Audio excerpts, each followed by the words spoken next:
many times have you heard this one? The Episcopal Church started because Henry VIII wanted a divorce. It's a common misunderstanding and wrong on so many levels. The main thing that's wrong with it is it makes it seem like the Church of England was Henry's personal idea. The fact is, except for putting his toe in the waters of Protestantism a couple of times, Henry pretty much lived and died a good old-fashioned Roman Catholic. He loved Latin and ritual, and especially clerical celibacy. But he was surrounded by people who had caught the Reformation bug. And in Henry's desire to put away Catherine of Aragon, his first wife, they saw the perfect opportunity to make a break with Rome once and for all. Henry chose Thomas Cranmer as his Archbishop of Canterbury in the year 1532. It was Anne Boleyn's suggestion, the very woman he was hoping to get a divorce to marry. The Boleyn family leaned strongly Protestant, and Anne had her own commitments to reform as well. Henry just wanted an Archbishop of Canterbury who could get him a divorce from the Pope. But when he appointed Thomas Cranmer Archbishop of Canterbury, he gave immense power to the leading light of the Reformation in England. Thomas Cranmer was in fact never able to get Henry a divorce, but he did help him come up with the idea that as monarch, as King of England, he was supreme head of the church and therefore didn't have to go to the Pope to get an annulment. He could just turn to his own chief prelate, Thomas Cranmer. The Archbishop of Canterbury convened a council of bishops. They granted Henry his annulment, and Thomas married King Henry to Anne Boleyn. So everybody was happy, especially Thomas Cranmer. The king was so grateful to him that he basically turned a blind eye to his archbishop's hobby, which was nothing less than the complete overhaul of the church. But Thomas was a savvy guy. He knew not to push too hard, too fast. He could wait this king out, and he did. Henry's divorce opened the door for the Church of England to come into being, but it didn't create it. The shape and ethos of the Church of England would really be the work of Thomas Cranmer and his new Book of Common Prayer. But let's be clear. Apart from Thomas Cranmer and his clerical colleagues, basically, nobody wanted to reform the church in England. The king certainly didn't once he got his annulment.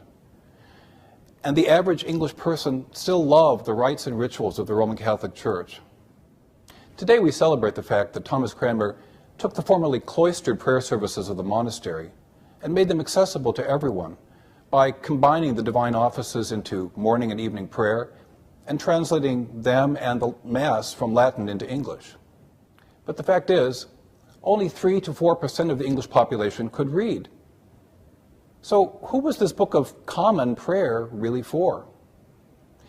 Now, the twin innovations of the printing press and the translation of worship from Latin into English throughout the continent did indeed make literacy rise over the next couple centuries. But in the mid-16th century, let's face it, the Church of England was created for what we would today call in this country the 1%, the aristocracy and the clergy, people who were educated and who could debate ideas like church reform.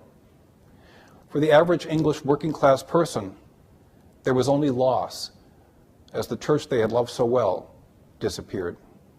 The simplistic notion that the Church of England was created as a personal convenience for Henry VIII has a counterpart, namely that the creation of the Church of England was intended to correct the errors of the church and to restore it to the simplicity and purity of the earliest Christianity. Archbishop Cranmer and his clerical colleagues may have had some such goal in mind, but for most of the chief ministers of Henry's realm, the reform of the church was all about increasing the king's power and enlarging the royal treasury. Another Thomas, Thomas Cromwell, was one of those who rose to success riding on Henry's coattails. By 1534, he was vicar general and first secretary to Henry VIII. And in that year, Thomas Cromwell came up with an idea to dissolve the monasteries of England on the pretext that they were loyal to Rome and confiscate all their lands and income for the king. The dissolution took place over a period of 3 years from 1536 to 1539, and by the time it was finished, the king had more land, income, and fine buildings than he could possibly use himself, so he began doling them out to his cronies. That's why we're watching a show today called Downton Abbey. That fictitious name means that at one time, a family's home was inhabited by monks or nuns, who in the 16th century were kicked out and expected to earn a living any way they could. So was the emergence of the Anglican Church inevitable? By no means. It came about because of the convergence of individuals and motivations and a unique period in European history. The chief players all had their own motivation for wanting a national church that worshiped in the English language. And that's what they eventually got. But boy, it sure proved costly to a lot of people along the way there.